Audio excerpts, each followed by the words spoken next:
మస్తు ఆకలేస్తుంది. వేడి వేడి అన్నం. కర్రీ ఏం చేశారు? పప్ప. అబ్బా పప్పు ఏంటి?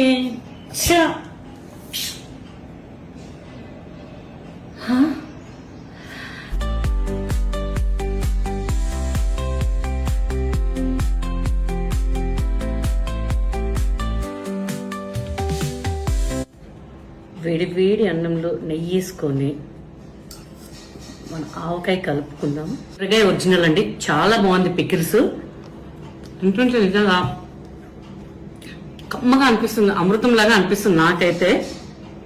ఒరిజినల్స్ వాళ్ళ దగ్గర అయితే అండి కట్ మ్యాంగో పీసెస్, దోసకాయ పచ్చడి, పచ్చడిలే కాదండి, మంచి కంది పొడి, ఆల్ టైప్స్ ఆఫ్ పొడిస్ ఉన్నాయండి. సో నేను డిస్క్రిప్షన్ లో పెడతాను వాళ్ళ ప్రైజెస్ లిస్ట్ డీటెయిల్స్ అన్ని. సో మీరు గబగబా చూసేసి వాళ్ళకి ఆర్డర్ పెట్టేయండి.